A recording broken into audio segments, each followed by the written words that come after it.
왜 그럴까요? 가만히 보니 제가 스마트 키를 집에 놓고 온 것이었습니다. 갑자기 키를 가지러 가야 한다라는 생각에 허무한 마음이 들었습니다. 왜 그때 그런 마음이 들었을까요? 차가 열리지 않는, 차 키를 집에 놓고 왔구나. 그 생각이 들었는데 갑자기 허무한 생각이 드는 겁니다. 또 한 번은 이런 적이 있었습니다. 마트에 가서 장을 보고 다 물건을 사서 장바구니에 담아서 계산대 앞으로 왔는데 계산을 하려고 하는데 지갑을 안 가져온 거예요. 어떻게 해야 될까요? 그 물건을 다시 있던 자리로 원위치 시켜놓고 집에 와서 지갑을 가지고 다시 장을 보러 갔던 기억이 있습니다. 그럴 때 많은 불편을 겪을 뿐만 아니라 가끔 존재 자체가 탈탈 털려가지고 내가 왜 이럴까? 내가 왜 지갑을 안 갖고 왔을까? 내가 왜 스마트 차키를 안 갖고 왔을까? 그러한 생각이 들 때가 있죠. 그런 경험을 할 때가 종종 있습니다. 여러분들은 어떠십니까? 목사님, 저는 그 정도 나이는 아닌데요. 그렇게 생각할 수도 있겠죠. 우리가 있어야 할 것이 없을 때, 또 금방 사용한 물건을 어디다 두었는지 찾아다닌다거나, 또 중요한 것이 있어야 할 때 없었음으로 느꼈던 실망감이나 허무한 감은 없으셨습니까? 저는 종종 가끔 이런 생각을 합니다. 오늘 본문도 그러합니다. 우리의 신앙에 있어야 할 것이 없을 때 우리가 어떤 문제가 발생하고 우리 신앙 가운데 어떤 마음이 드는가, 그것이 오늘 우리가 본문에서 살펴볼 수 있는 중요한 내용인데요. 오늘 본문도 그러한 관점에서 좀 들여다보기를 원합니다. 우리가 계속해서 요한복음 2장의 말씀을 우리가 보고 있지 않습니까? 요한복음 2장은 커다란 두 개의 단락의 이야기가 소개가 되고 있는데요. 그 두 개의 이야기가 연속으로 병렬되어 있습니다. 첫 번째 내용은 가나의 혼인잔치에 대한 이야기입니다. 여러분, 우리는 내용을 잘 알고 있죠? 혼인잔치에 있어야 할 것이 없습니다. 뭐가 없습니까? 포도주가 없습니다. 잔치에 포도주가 떨어졌다. 이거는 축제가 중단되는 거죠. 오늘 본문의 그 내용의 핵심이 그것입니다. 잔치집에 가장 중요한 것이 있어야 하는데 정작 없다는 겁니다.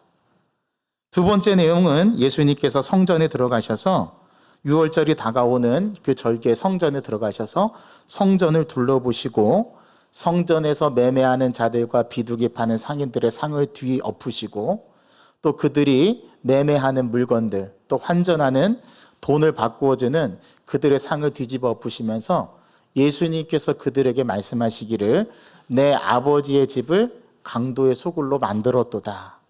그렇게 말씀하시면서 예루살렘 성전을 깨끗하게 만드시고자 하는 예수님의 행동, 이상하게 보여지는 이 예수님의 행동이 그 다음 단락에 병렬되어서 이어서 나오죠.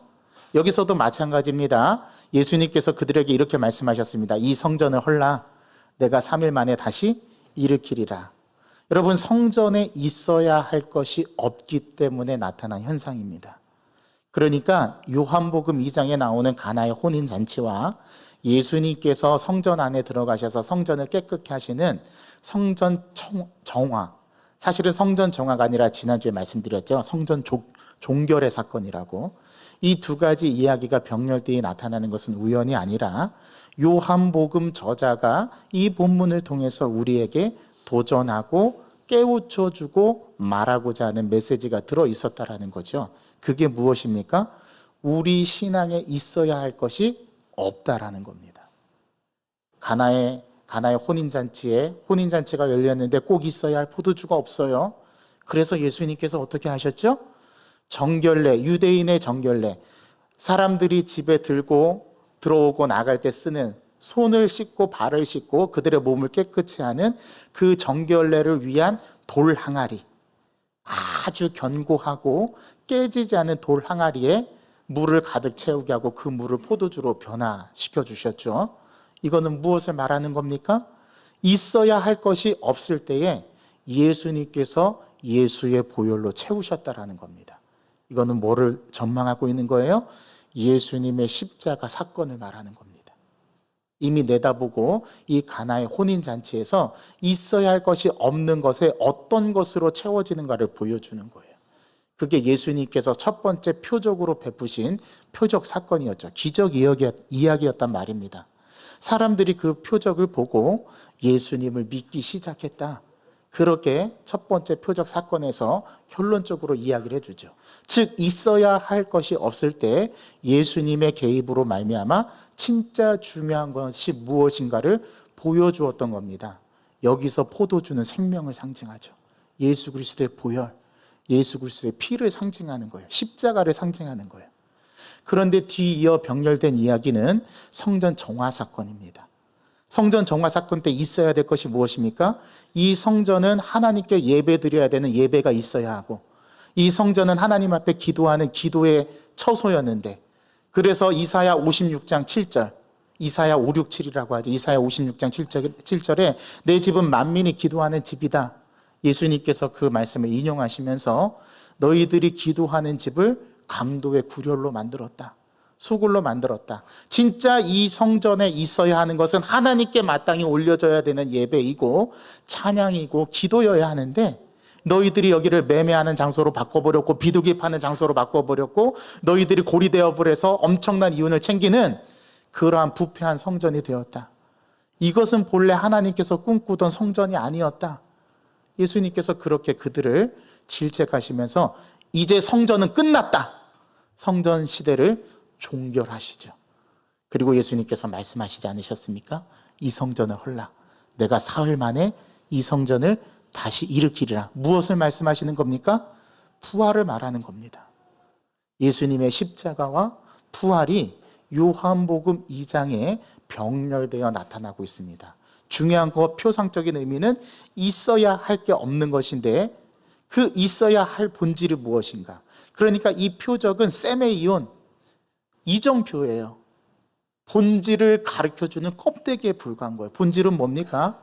예수 그리스도의 보혈이고 예수 그리스도의 십자가의 부활이었던 겁니다. 이것이 없음을 요한복음 2장에서 이 두 가지의 이야기를 통해서 우리에게 가르쳐줘요. 그리고 우리에게 묻습니다. 주님이 너희들에게 있어서 가장 중요한 신앙의 본질이 뭐냐? 첫 번째는 예수 그리스도의 십자가이고 두 번째는 예수의 부활입니다. 그런데 이게 없다라는 겁니다. 여러분, 교회가 생명력을 잃으면 가장 해악적인 종교가 되는 겁니다. 교회는 교회됨의 본질을 잃어서는 안 되고 그리스도인은 그리스도의 본질, 중요한 것을 잃어버리면 안 돼요. 그걸 잃어버리면 껍데기가 되는 겁니다. 그래서 어느 시인은 껍데기는 가라, 그런 시도 썼는데, 여러분, 우리에게는 본질과 알맹이가 참 중요한데 오늘 예수님께서 이 본질과 이 신앙을 잃어버린 우리를 향해서 이 두 가지의 이야기가 요한복음 2장에 우리에게 가르쳐주는 메시지였던 겁니다. 그런데 오늘 두 가지의 이야기에서 오늘 마지막 2장의 단락은 아주 의미심장한 말씀을 주님께서 하십니다. 그리고 요한복음에 이게 기록되었는데요. 오늘 때는 이렇습니다. 6월절입니다. 이 바로 앞본문에서는 6월절이 가까운지라 그렇게 되어 있죠. 이제 6월절이 왔어요. 그래서 제가 헬라어 원문에 보니까 엔토 파스카라고 되어 있습니다. 헬라어 단어는 그렇게 되어 있는데 뜻이 무슨 뜻이냐면 6월절 축제 동안에, 6월절 기간 동안에, 여러분, 이스라엘 백성들이 드리는 6월절, 이 절기는 어떤 절기죠? 이스라엘 백성들이 노예, 그들이 애굽의 노예에서 속박되어서 자유가 없을 때 하나님께서 모세와 아론을 보내셔서 이스라엘 백성들을 애굽에서 이끌어내시고 홍해를 건너게 하실 때 특별히 10가지 재앙을 내리셨는데 그 10가지 재앙 중에 마지막 재앙이 장자를 치는 죽음의 재앙이었죠. 그 죽음을 넘길 수 있는 방법을 알려주셨던 게 6월절 절기의 시작이었습니다. 즉 어린 양을 잡아서 그 어린 양의 피를 이스라엘 백성들의 집 문 위에 있는 문설주와 좌우 임방에 바르고 그날 저녁에 죽음의 사자가 당도했을 때 그 6월절 양의 피의 표식을 보면 그 집을 죽음이 임하지 않고 넘어가고 그 표식이 없는 집은 모두 다 장자가 죽는 그러한 죽음의 사건을 다루었던 게 6월절 절기였죠. 그것을 기념하는 절기가 6월절이었던 겁니다. 그러면 요한복음에서 이 6월절이 의미하는 게 뭡니까? 예수님께서 친히 어린 양이 되셔서 그 유월절 양 잡는 날에 예수님께서 십자가에 달려 죽으셨다라는 거예요. 이걸 제 오늘 설교의 마지막에 말씀을 드릴 건데, 이게 유월절의 가장 핵심 내용입니다. 그 유월절 축제 기간입니다. 여러분, 가나의 혼인잔치에서 중요한 예식이 있는데 뭐가 없었다고 그랬죠? 포도주가 없었어요. 성전을 깨끗게 하는 그 사건 때 뭐가 없었어요? 예배가 없어요. 기도가 없어요. 이 성전의 기능이 상실했단 말이죠. 마찬가지입니다. 오늘 유월절 축제에 유월절 안에 담겨 있어야 할 기쁨과 축제의 마음이 오늘 없는데, 그 핵심의 본질이 뭐냐면 믿음이랍니다. 오늘 성경은 이렇게 되어 있습니다. 유월절에 예수께서 예루살렘에 계시니 많은 사람이 그의 행하는 표적을 보고 그의 이름을 믿었으나 예수는 그의 몸을 그들에게 의탁하지 아니하셨다. 여러분, 이 말씀이 무슨 의미일까요? 여러분, 유월절 축제 때 예수님께서 예루살렘에 계셨어요. 오늘 성경에 등장하는 가나의 혼인잔치 표적뿐만 아니라 성전을 종결하는, 성전을 깨끗하게 하시는, 다시 성전의 기능을 회복시키는 예수님의 이 퍼포먼스, 행동을 보여주시고 나서 오늘 이어지는 말씀이 유월절 축제 때에 예수님께서 보여주시는 표적, 그러니까 갈릴리 가나의 표적뿐만 아니라 예루살렘에서도 많은 이적을 행하셨다라는 거죠. 오늘 그것을 요한복음은 다 기록할 수 없어서 생략을 했지만, 예수님께서 예루살렘에서 이 갈릴리 가나의 혼인잔치에서 행하셨던 표적과 같은 이적과 기적을 그들의 눈앞에서 가시적으로 보여주셨단 말입니다. 그리고 사람들이 환호하면서 이 예수님의 유월절의 축제 기간에 예수의 이름을 믿었어요. 근데 이 의미가 심장합니다. 의미심장한 이야기가, 예수를 믿었다고 표현하지 않고 예수의 이름을 믿었답니다. 어떤 차이가 있을까요? 예수의 이름을 믿는 것과 예수를 믿는 것과, 여기서 르는 목적어죠. 여러분, 한번 생각해 보세요. 그 표적을 보고 예수를 믿은 게 아니라 예수의 이름을 믿었답니다. 이게 표적 신앙의 한계입니다. 이게 기적 신앙의 한계였던 거예요. 그들은 예수 자체를 믿은 게 아니라, 하나님의 아들 되심을 믿은 게 아니라 그 기적을 믿은 거죠.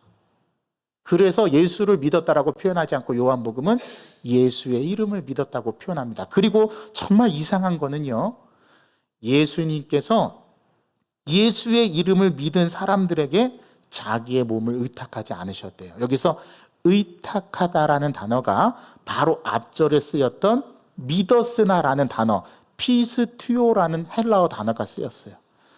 피스티스라는 게 믿음이라는 뜻이고요, 피스튜오는 믿었다 동사로 표현되는데, 믿는다라는 동사인데, 이 피스튜오라는 단어가 동일하게 두 개의 본문에 쓰였는데, 하나는 예수의 이름을 믿었으나 해서 믿었다라는 단어로 표현이 되고, 24절에서 그들에게 의탁하지 아니하셨다 해서 의탁하다라는 단어가 동일하게 피스튜오가 쓰였어요.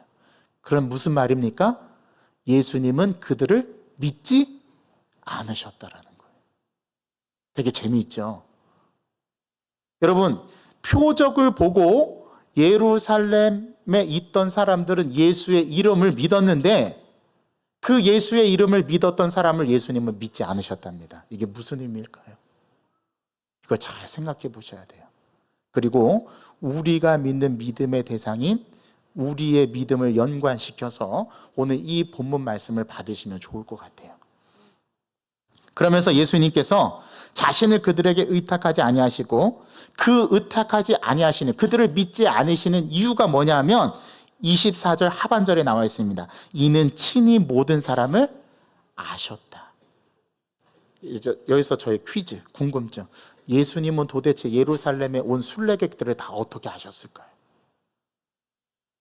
하나님의 신적 권위가 있으셨던 하나님의 아들이셨기 때문에, 그렇죠? 그렇게 볼 수도 있죠.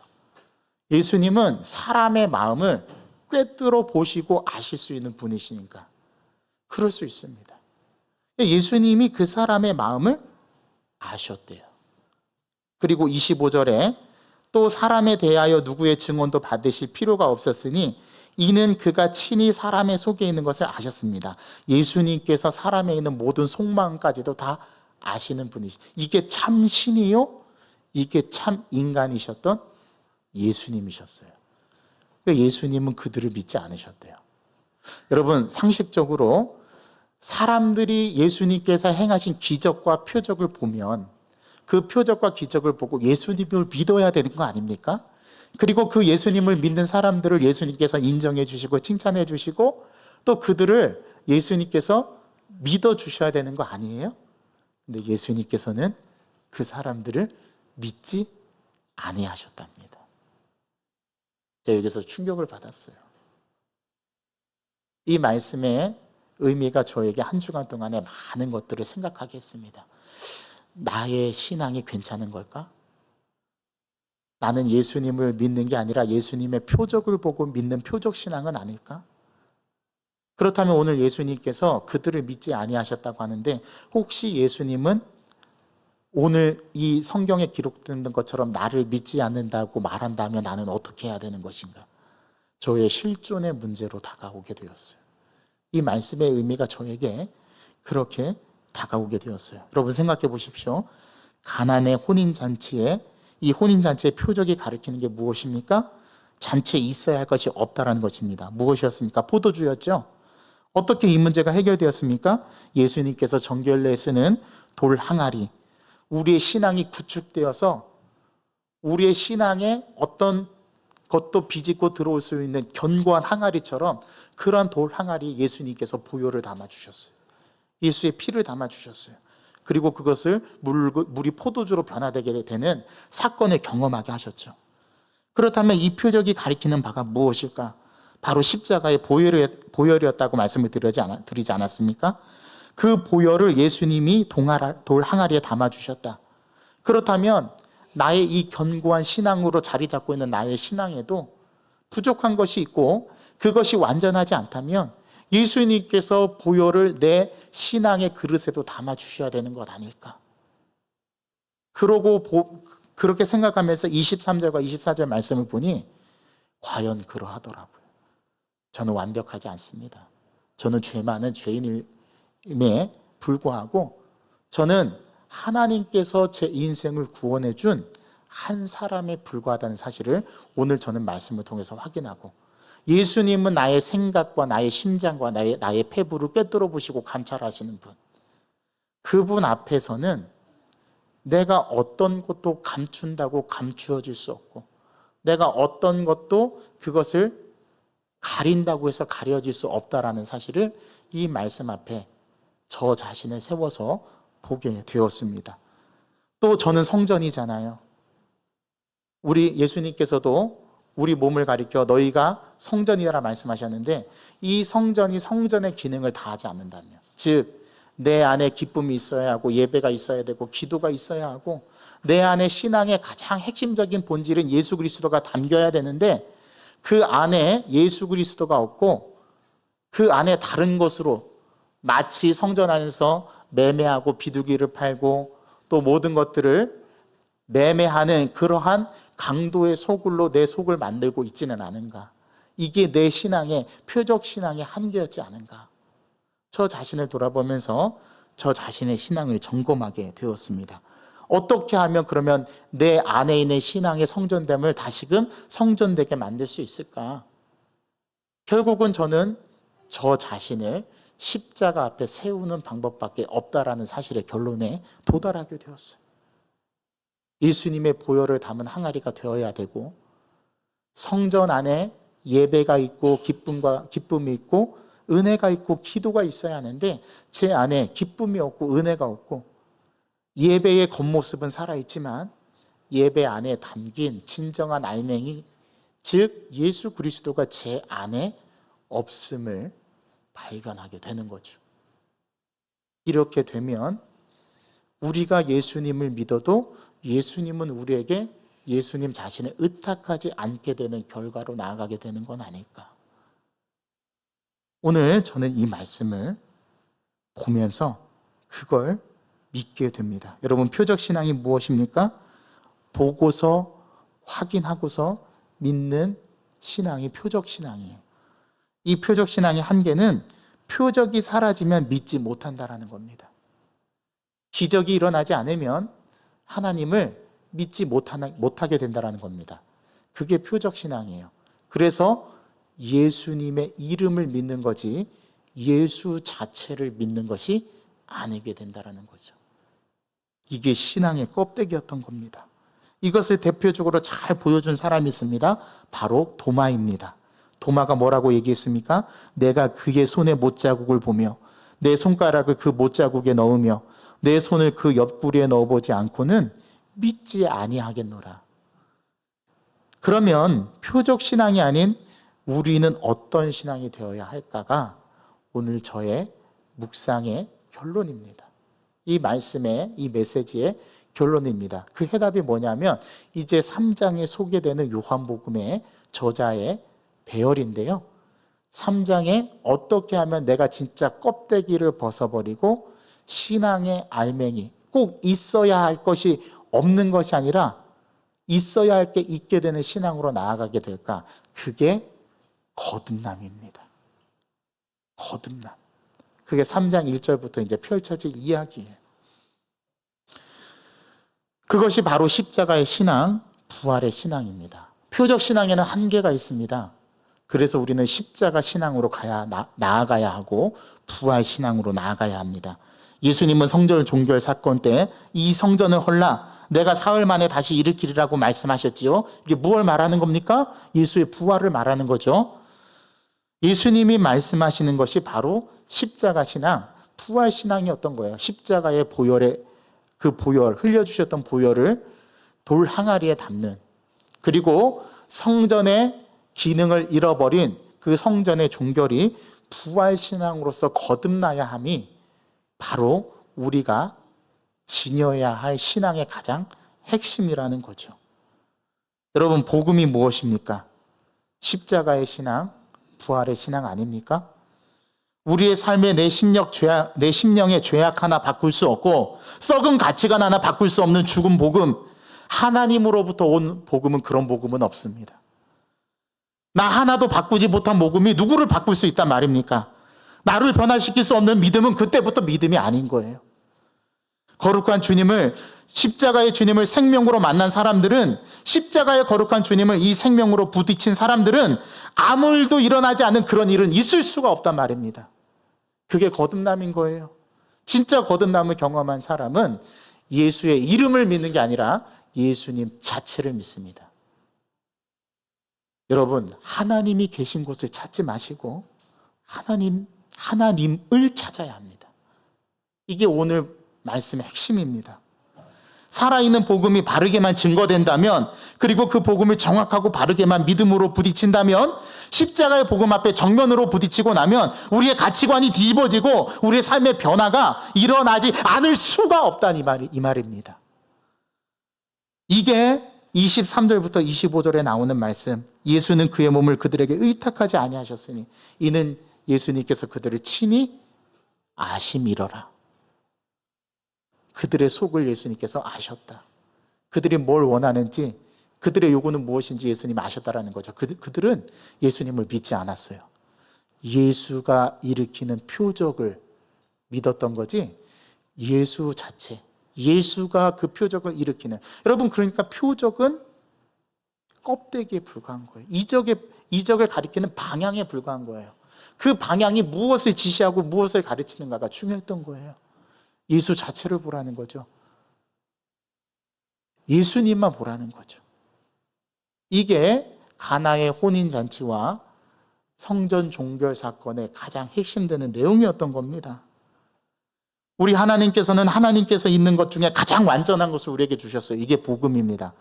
그럼 복음은 뭡니까? 당신 자신을 주셨다는 것이 바로 복음입니다. 왜요? 복음은 바로 예수 그리스도 자체이신데 나를 얼마나 사랑했길래 그의 아들을 내어주셨어요.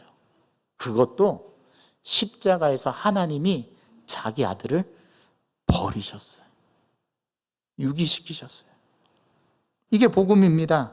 여러분, 사랑은 받을 때는 잘 모릅니다. 사랑은 주어 보면 아는 거예요. 여러분들이 자녀에게 사랑을 주지 않습니까? 사랑을 받는 자녀는 받을 때는 몰라요. 근데 자기가 결혼해서 부모가 돼서 자녀를 낳아보면 알게 되죠. 그때서야. 사랑을 받을 때는 잘 모릅니다. 그러나 사랑을 주어보면 압니다. 예수님께서 우리에게 사랑을 주신 그 사랑이 얼마나 위대하고 얼마나 큰 사랑인지를 우리는 그제서야 깨닫는 거죠. 주님이 우리를 얼마나 존귀하게 여기셨는지 그분이 우리에게 베풀어 주신 그 값을 보면 압니다.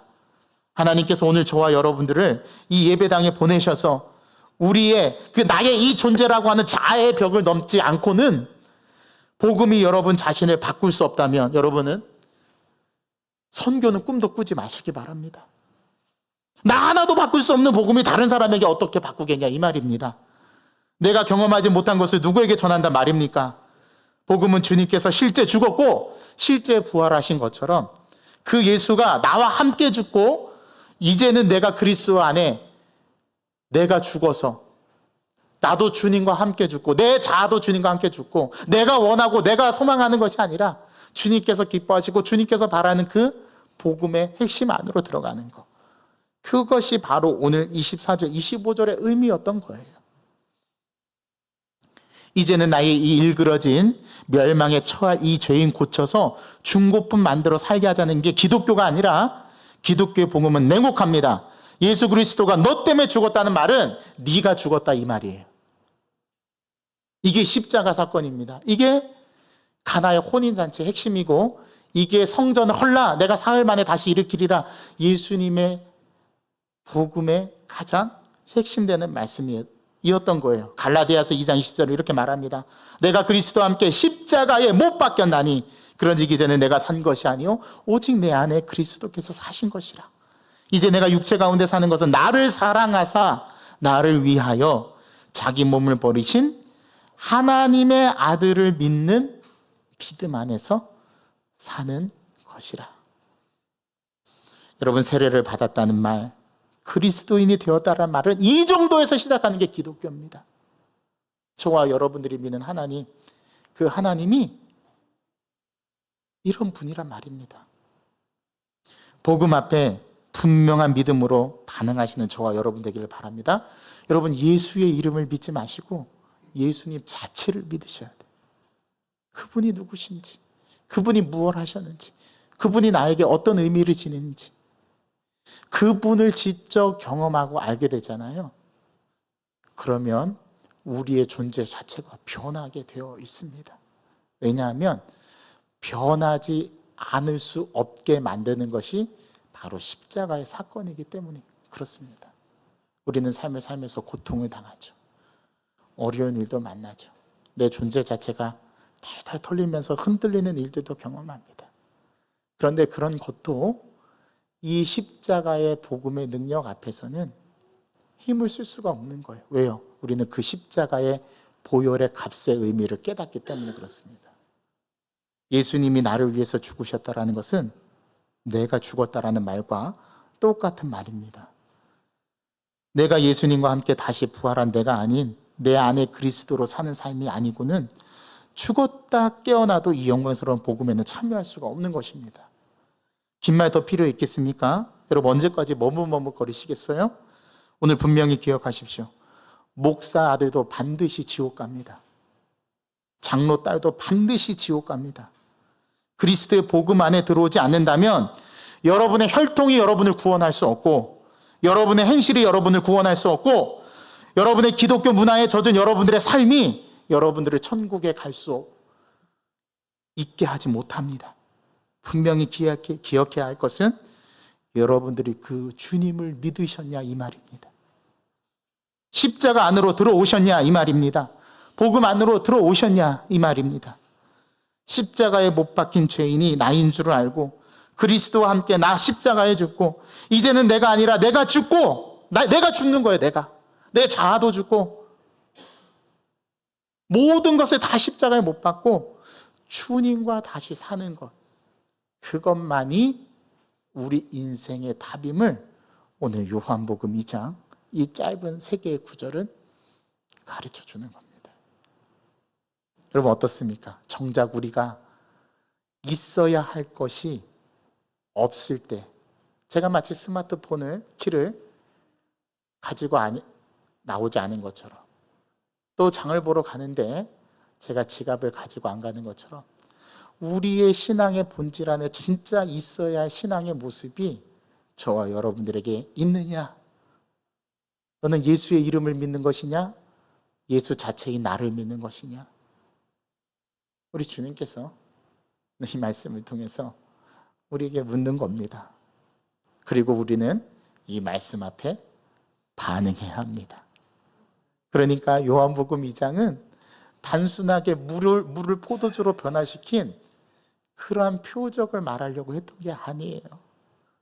예수님께서 성전에 들어가셔서 그냥 괜히 잘 성전의 기능을 하고 있는 사람들의 상을 뒤집어 엎고 전복시키고, 제가 지난주에 말씀드렸죠. 제가 영화 감독이라면 이 성전 정화 사건을 만약에 필름으로 담아서 여러분들에게 상영하게 보여드린다면 저는 이 장면을 슬로우 모션으로 처리해서 예수님께서 성전에 들어가시는 모습과 그 예수님께서 발로 물건들을 차고 상을 뒤집어 엎으시고 그 뒤집어 엎는 것을 통해서 먼지가 날리는데 창문에 들어오는 햇살을 통해서 그 먼지가 보여지고, 예수님께서 성전을 깨끗게 하시는 그 모든 과정을 저는 아주 느린 동작으로 처리해서 슬로우 모션으로 담아서 영화의 한 장면으로 저는 이 장면을 보여드린다고 말씀을 드렸습니다.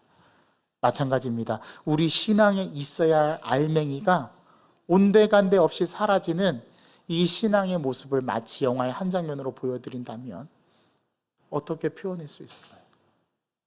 마치 붕어빵에 붕어가 없는, 판만 들어있는, 모양은 붕어인데 진짜 붕어가 아닌 그러한 껍데기의 모습에 불과한 우리의 신앙은 아닐런지. 그렇다면 오늘 요한복음 말씀을 잘 만난 겁니다. 왜냐하면 이 말씀이 우리에게 말씀하고 있기 때문에 그래요. 그래서 우리가 믿는 우리의 신앙을 하나님 앞에 비춰서 볼 수 있는 겁니다. 십자가에 못 박힐 죄인이 나인 줄 알고 그리스도와 함께 나 십자가에 죽고 이제는 내 자아가 사는 것이 아니라, 내가 목소리를 내는 것이 아니라 내가 죽고 내 안에 그리스도가 살아계셔서 그리스도가 말씀하게 하시고 내 안에 신앙의 본질이 내 삶의 전부로 바뀌어서, 그래서 주님 안에 내가 있고 그리스도가 내 안에 계시는 이 주님을 여러분 생애에 언제 만나셨느냐, 이 말입니다. 오늘 본문은 그런 의미였던 거예요. 예수님께서 괜히 그들에게, 예수님의 이름을 믿는 그들에게 자신의 몸을 의탁하지 않았다라는 이 말은 바로 이런 의미였던 거예요. 예수님은 우리의 신앙의 본질을 꿰뚫어 보시는 분이십니다. 우리의 신앙을 알고 우리를 알고 계시는 분이에요. 두렵죠. 모든 것이 다 주님 앞에는 밝게 드러나기 때문입니다. 그런데 그렇게 밝게 드러나야 우리는 신앙의 본질을 채워갈 수 있습니다. 그렇게 채워가시는 여러분들의 삶, 여러분들의 신앙 되시기를 주님의 이름으로 간절히 소망합니다. 두려워하지 마십시오. 언젠가 주님께서는 그렇게 여러분들의 신앙을 차곡차곡 하나씩 채워가시게 하실 줄 믿습니다. 저는 그걸 믿습니다. 그래서 저에게는 소망이 있습니다. 어떤 소망이냐고요? 주님, 내 안에 살아계셔서 역사하시고 내 안에 모든 것을 다, 내 자아를 몰아내시고 그 안에 주님으로 충만한 때가 다시금 저에게 기회로 주어지게 되는 날이 오게 될 것이라는 것, 그것을 소망합니다. 저는 그렇게 고백합니다. 이 고백이 또 여러분들의 고백이 되기를 바라고, 그렇게 주님 안에서 우리의 신앙의 본질을 찾아가는 신앙의 여정을 주님 모시는 그날까지 계속해 나갈 수 있기를 주님의 이름으로 간절히 소망합니다. 하나님, 오늘 예수님께서 6월절 축제 기간 동안에 예루살렘에서 많은 표적을 일으키셨습니다. 많은 표적을 보여주셨습니다. 그러나 이 표적은 주님을 향해서 인도하는 껍데기에 불과하고, 이 표적이 지시하는 바, 이 표적이 가르치는 바는 예수님 자체, 하나님의 아들 되심과 그분이 우리에게 생명을 주시는 분이심을 믿어야 되는데, 그 표적을 보고 예수의 이름을 믿었던 사람들, 그들을 향해서 예수님께서는 자신의 모습을 의탁하지 않으셨다라고 오늘 성경은 말합니다. 여기서 자신의 몸을 의탁하지 않으셨다라는 말은 그들을 믿지 않으셨다라는 말인데, 아이러니하게도 그들은 기적을 보고 예수님의 이름을 믿었지만 예수님은 그들을 믿지 않았던 이 말씀 안에는 엄청난 반전의 말씀이 들어있다는 사실을 오늘 말씀을 통해서 생각해 봅니다. 하나님, 우리 안에, 우리의 신앙 안에 진짜 들어있는 것은 무엇입니까? 내 자아입니까? 나의 고집입니까? 그 모든 자아를 내어버리고 주님으로 가득 채우는 이번 한 주간의 삶이 되기를 간절히 소망합니다. 주님 앞에 이러한 신앙 만들어가기를 간절히 소망합니다. 그 주님만을 생각할 때 우리에게 진정한 위로가 있고, 주님만이 나의 참된 위로자가 되시고, 주님만이 나의 전부임을 이 시간 고백하는 저희들의 믿음 되게 도와 주옵소서. 예수 그리스도 이름으로 감사하며 기도하옵나이다. 아멘. 우리 오늘 주신 말씀을 생각하면서 우리 자리에서 일어나셔서 우리 아무것도 두려워하지 말라 이 찬양으로 함께 하나님 앞에 고백하겠습니다.